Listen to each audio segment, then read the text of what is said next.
ನಮಸ್ಕಾರ.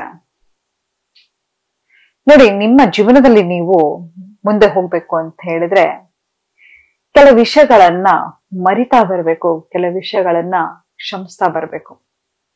ಎಷ್ಟೋ ಸತಿ ನಮ್ಗೆ ನಾವ್ ಎಷ್ಟು ಹಾರ್ಷ್ ಆಗಿರ್ತೀವಿ, ಬೇರೆಯವ್ರು ನಮ್ಗೇನೋ ಮಾಡೋದಿರ್ಲಿ ಕಣ್ರಿ, ನಮ್ಮೇಲೆ ನಾವು ಅನ್ರಿಯಲಿಸ್ಟಿಕ್ ಎಕ್ಸ್ಪೆಕ್ಟೇಷನ್ ಇಟ್ಕೊಂಡ್ಬಿಡೋದು. ನಮ್ಮೇಲೆ ನಾವು ನಾನ್ ಆ ಕೆಲ್ಸಕ್ಕೆ ಸೇರ್ಕೊಂಡಿದ್ರೆ ಇವತ್ತು ನನ್ನ ಜೀವನ ಹೀಗಿರ್ತಿರ್ಲಿಲ್ಲ, ನಾನು ಆ ಹುಡುಗಿನ ಮದ್ವೆ ಆಗಿದ್ದೀರ ನನ್ನ ಜೀವನ ಹೀಗಿರ್ತಿರ್ಲಿಲ್ಲ, ನಾನು ಒಳ್ಳೆ ಶ್ರೀಮಂತರ ಮನೇಲಿ ಹುಟ್ಟಿದ್ರೆ ಇವತ್ತು ನನ್ನ ಜೀವನ ಹಿಂಗಿರ್ತಿರ್ಲಿಲ್ಲ, ನಾನು ಬಡವಾಗಿದ್ದೆ ತಪ್ಪು, ಹೀಗೆ ಹಾಗೆ ಅಂತ ಹೇಳಿ ನಮ್ಮ ಮೇಲೆ ನಾವು ಒಂದು ಅನ್ರಿಯಲಿಸ್ಟಿಕ್ ಎಕ್ಸ್ಪೆಕ್ಟೇಷನ್ಸ್ ಅನ್ನ ಇಟ್ಕೋತಾ ಹೋಗ್ತೀವಿ.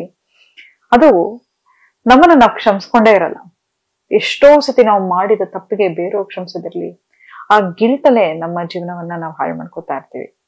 ಕೆಲವು ಸತಿ ನೀವು ಮಾಡಿರ್ತಕ್ಕಂಥ ತಪ್ಪಾಗಿರ್ಬಹುದು ಅಥವಾ ತಗೊಂಡಿರ್ತಕ್ಕಂತಹ ನಿರ್ಧಾರ ಆಗಿರ್ಬೋದು, ಅವತ್ತಿಗೆ ಅದು ನಿಮ್ಗೆ ಸರಿ ಅಂತ ಅನ್ಸಿರುತ್ತೆ, ಅಥವಾ ಯಾವುದೋ ಒಂದು ಕಾರಣಕ್ಕೆ ಆ ಕೆಲಸವನ್ನ ಮಾಡಿರ್ತೀರ.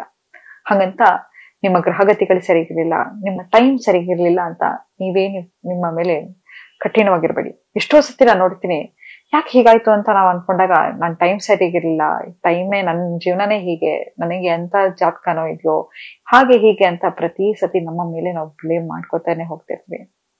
ಆದ್ರೆ ನಿಮ್ಮ ಓಲ್ಡರ್ ವರ್ಷನ್ ಈಗ ಹೇಗೆ ಸಾಫ್ಟ್ವೇರ್ ಅನ್ನ ಅಪ್ಡೇಟ್ ಮಾಡ್ತಾ ಹೋಗ್ತೀರಾ, ಒಂದ್ರ ಮೂಲಕ ಇನ್ನೊಂದು ಮತ್ತೆ ಒಂದು ಸಾಫ್ಟ್ವೇರ್ ಬಂದಾಗ ಹೇಗೆ ಅದು ಎಫೆಕ್ಟಿವ್ ಆಗಿ ವರ್ಕ್ ಮಾಡ್ತಾ ಹೋಗುತ್ತೆ, ಹಾಗೆ ಇದು ನೀವು ಮಾಡಿರ್ತಕ್ಕಂತಹ ತಪ್ಪು ನಿಮ್ಮ ಲೈಫ್ ಅಲ್ಲಿ ಒಂದು ದೊಡ್ಡ ಇನ್ವೆಸ್ಟ್ಮೆಂಟ್ ಅಂತ ಹೇಳಿದ್ರೆ ತಪ್ಪಾಗಲ್ಲ.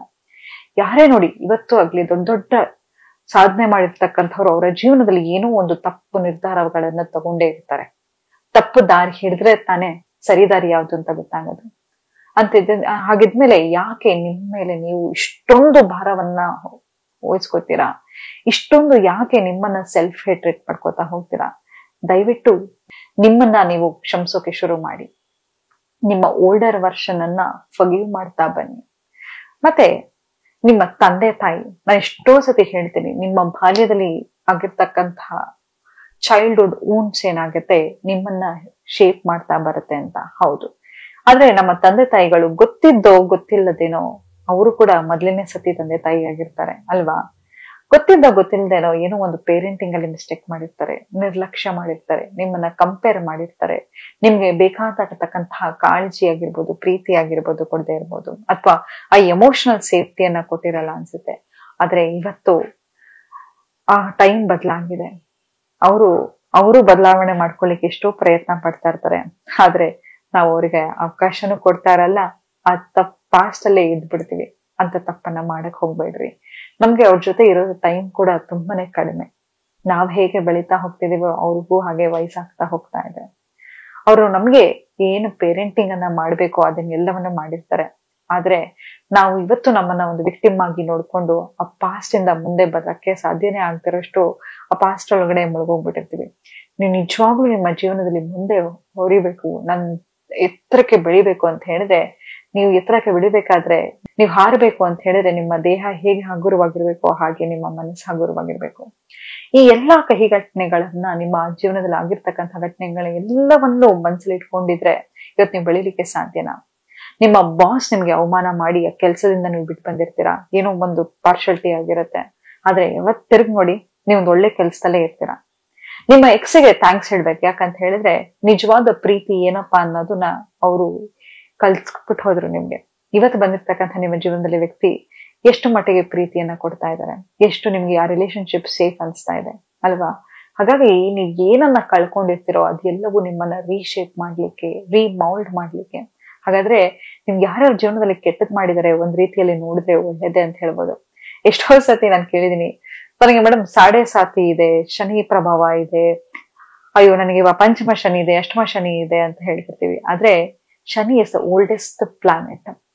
ನಮ್ಮನೆ ಮನೇಲಿ ದೊಡ್ಡವರು ಏನ್ ಹೇಳ್ಕೊಡ್ತಾರೆ, ಹೇಗೆ ಡಿಸಿಪ್ಲಿನ್ ಆಗಿರ್ಬೇಕು, ಹೇಗೆ ಕಲ್ಚರ್ ಅನ್ನ ಇಟ್ಕೊಡ್ಬೇಕು, ಹೇಗೆ ಸ್ಪಿರಿಚುವಲ್ ಆಗಿರ್ಬೇಕು, ಎಲ್ಲವನ್ನೂ ಹೇಳ್ಕೊಡ್ತಾರೆ. ಹಾಗೆ ನಮ್ಮ ಗ್ರಹಗತಿಗಳಾಗಿರ್ಬೋದು, ನಮ್ಮ ಪ್ಲಾನೆಟ್ ಆಗಿರ್ಬೋದು, ನಮ್ಮ ಜೀವನದಲ್ಲಿ ಪಾಠವನ್ನ ಕಲಿಸ್ಲಿಕ್ಕೆ. ಆದ್ರೆ ಸತ್ಯವನ್ನ ನೋಡೋ ಧೈರ್ಯ ನಮ್ಗೆ ಯಾರಿಗೂ ಇರಲ್ಲ. ಸತ್ಯವನ್ನ ಯಾವತ್ತಾದ್ರೂ ಕೇಳಲಿಕ್ಕೆ ನಮ್ಗೆ ಇಷ್ಟವಾಗತ್ತಾ? ಸತ್ಯ ಯಾವಾಗ್ಲೂ ಕಹಿಯಾಗಿರುತ್ತೆ, ಅದರಿಂದ ದೂರ ಓಡ್ತಾನೆ ಇರ್ತೀವಿ. ಹಾಗಾಗಿ ಇದು ನಮ್ಮ ಲೈಫಲ್ಲಿ ಇರ್ತಕ್ಕಂಥ ಸೆನ್ಸಿಟಿವ್ ವಿಷಯಗಳು. ಇದನ್ನೆಲ್ಲ ಒಂದ್ಸತಿ ಕೂತು ವಿಶ್ಲೇಷಣೆ ಮಾಡಿದಾಗ ಗೊತ್ತಾಗತ್ತೆ ಆಕ್ಚುಲಿ ಜೀವನ ತುಂಬಾ ಅದ್ಭುತವಾಗಿದೆ, ಲೈಫ್ ಅನ್ನೋದು ತುಂಬಾ ಬ್ಯೂಟಿಫುಲ್ ಆಗಿದೆ ಅಂತ. ಆದ್ರೆ ನಾವು ಅದನ್ನ ಎಷ್ಟು ಕಾಂಪ್ಲಿಕೇಟ್ ಮಾಡ್ಕೋತಾ ಹೋಗ್ತೀವಿ ಅಂತ ಹೇಳಿದ್ರೆ, ಆ ಪಾಸ್ಟ್ ಅಲ್ಲಿ ಕೂತ್ಕೊಂಡು ಯೋಚನೆ ಮಾಡ್ಕೊಂಡು ನರಳ್ತಾ ಹೋಗ್ತಿರ್ತೀವಿ. ಆದ್ರೆ ಫ್ಯೂಚರ್ ಅನ್ನ ನೀವು ನೋಡ್ಬೇಕಾದ್ರೆ ಈ ಪಾಸ್ಟ್ ಅನ್ನೋದನ್ನ ಕಂಟಿಟ್ಟು ಅಟ್ಟದ ಮೇಲೆ ಹಾಕ್ಬಿಟ್ರಿ. ಅದ್ ಯಾವ್ದಕ್ಕೂ ಯೂಸ್ ಇಲ್ಲ. ನಿಮ್ಮ ಪಾಸ್ಟ್ ನಿಮ್ಮನ್ನ ರೀಫ್ರೇಮ್ ಮಾಡ್ಲಿಕ್ಕೆ ಬಂತು. ನಿಮ್ಗೆ ಯಾವುದೇ ರೀತಿಯ ಕಷ್ಟ ಬಂದಿದ್ರು ಅದು ನಿಮ್ಮನ್ನ ಮೌಲ್ಡ್ ಮಾಡಕ್ಕೆ ಬಂದ್ ಹೊರತು ನಿಮ್ಮನ್ನ ಬ್ರೇಕ್ ಮಾಡ್ಲಿಕ್ಕಲ್ಲ. ನೀವ್ ಯಾರೇ ನೋಡಿರ್ರಿ, ಆ ಜೀವನದಲ್ಲಿ ಏನ್ ಕಷ್ಟ ಪಟ್ಟಿರ್ತಾರೋ ಇವತ್ತು ಆ ಸುಖಕ್ಕೆ ಒಂದ್ ಬೆಲೆ ಇರುತ್ತೆ. ಸಡನ್ ಆಗಿ ಬರೋ ಯಶಸ್ಸಾಗಿರ್ಬೋದು, ಸಡನ್ ಆಗಿ ಬರೋ ಸುಖ ಸಂತೋಷ ಯಾವುದೇ ಆಗಿರಬಹುದು, ಅದು ಗಾಡಿ ಗೋಪುರ ತರ ಯಾವಾಗ ಬೇಕಾದ್ರೂ ಹಾರೋಗ್ಬೋದು. ಆದ್ರೆ ನೀವು ಕಷ್ಟಪಟ್ಟು ನಿಮ್ಮ ಲೈಫ್ ಅನುಭವದಿಂದ ಕಟ್ಟಿರ್ತಕ್ಕಂತಹ ಬುನಾದಿ ಎಕ್ಸ್ಪೀರಿಯನ್ಸ್ ಯಾವತ್ತು ಯಾರು ಅದನ್ನ ಕಿತ್ಕೊಳ್ಳಿಕ್ಕೆ ಸಾಧ್ಯ ಇಲ್ಲ. ಹಾಗಾಗಿ ಜೀವನದಲ್ಲಿ ನಿರಾಸೆಗೊಳಗಾಗ್ಬೇಡಿ, ಕ್ಷಮಿಸ್ಬಿಡ್ರಿ. ಯಾರೇ ನಿಮ್ಗೆ ಏನೇ ತಪ್ಪು ಮಾಡಿರ್ಲಿ ಅವ್ರನ್ನ ಕ್ಷಮಿಸ್ಲಿಕ್ಕೆ ಶುರು ಮಾಡಿ. ಯಾಕೆ ಇವತ್ತು ಭಗವಂತನ ಹತ್ರ ಹೋಗ್ತೀರಾ ಅಂತ ಹೇಳಿದ್ರೆ, ಒಬ್ಬ ಕಳ್ಳನು ಹೋಗ್ತಾನೆ, ಒಬ್ಬ ಸುಳ್ಳುಗಾರನು ಹೋಗ್ತಾನೆ, ಒಬ್ಬ ಕೊಳೆಗಾರನು ಹೋಗ್ತಾನೆ. ಭಗವಂತ ಯಾವತ್ತೂ ಯಾಕೋ ಬರ್ತಾ ಇದೆ ನನ್ನ ದೇವಸ್ಥಾನಕ್ಕೆ ಅಂತ ಹೇಳಲ್ಲ.